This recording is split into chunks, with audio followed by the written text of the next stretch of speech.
ഇനി ഇപ്പോൾ ലഭിക്കുന്ന ഒരു വാർത്തയിലേക്കാണ്. ഗുരുവായൂർ ക്ഷേത്രത്തിൽ ഭക്തരെ സെക്യൂരിറ്റി ജീവനക്കാർ മർദ്ദിച്ചുവെന്ന് പരാതി.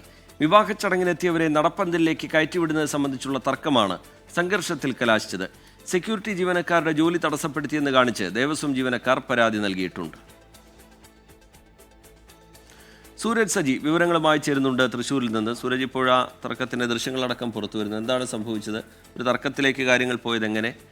ഈ പരാതിയുടെ ഉള്ളടക്കം എന്താണ്? ജീവനക്കാർ പറയുന്നത് എന്താണ്? സൂരജ്, ഇന്ന് രാവിലെ 7 മണിക്ക് ശേഷമാണ് ഈ ഗുരുവായൂർ ഈ ക്ഷേത്ര പരിസരത്ത് ഇത്തരത്തിൽ ഒരു സംഘർഷം ഉണ്ടാകുന്നത്. സെക്യൂരിറ്റി ജീവനക്കാർ മറ്റ് 2 പേരെ കയ്യേറ്റം ചെയ്യുന്നതിന്റെ ദൃശ്യങ്ങളാണ് ഇപ്പോൾ പുറത്തു വന്നിരിക്കുന്നത്. ഈ കല്യാണ മണ്ഡപത്തിന് സമീപത്തു നിന്നുള്ള ദൃശ്യങ്ങളാണ് സമൂഹ മാധ്യമങ്ങളിൽ വലിയ രീതിയിൽ പ്രചരിക്കുന്നത്. സെക്യൂരിറ്റി ജീവനക്കാരായ സന്തോഷ്, സുഭാഷ്, ബാബു എന്നിവർ മറ്റ് 2 പേരുമാണ് ദൃശ്യത്തിലുള്ളത്. ഈ സംഭവത്തെക്കുറിച്ച് ദേവസ്വം നൽകുന്ന വിശദീകരണം ഇങ്ങനെയാണ്: മേൽപ്പത്തൂർ ഓഡിറ്റോറിയത്തിലൂടെ വധൂവരന്മാരെ കടത്തിയിടുന്ന വഴിയിലൂടെ ചിലർ കടക്കുന്നത് സെക്യൂരിറ്റി ജീവനക്കാർ തടഞ്ഞു. ഇതിനെ എതിർത്ത 2 പേരെ സെക്യൂരിറ്റി ജീവനക്കാർ കയ്യേറ്റം ചെയ്യാൻ ശ്രമിച്ചു എന്നതാണ് ദൃശ്യങ്ങൾ പ്രചരിക്കുന്ന പശ്ചാത്തലത്തിൽ ഇത് സംബന്ധിച്ച് വിശദീകരണം പുറത്തു വരുന്നത്. സംഭവത്തെക്കുറിച്ച് ഈ സംഭവത്തിൽ സെക്യൂരിറ്റിക്കാർ ദേവസ്വം അഡ്മിനിസ്ട്രേറ്റർക്ക് വിശദീകരണം നൽകുകയും ചെയ്തിട്ടുണ്ട്.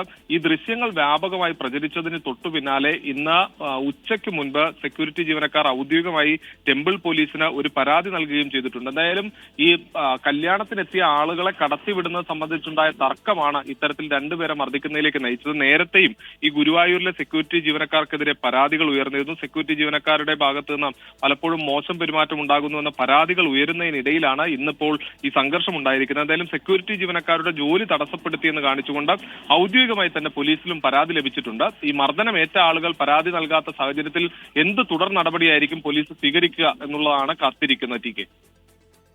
ശരി, സൂരജ് സജി തൃശ്ശൂരിൽ നിന്ന് വിവരങ്ങൾ നൽകുകയായിരുന്നു.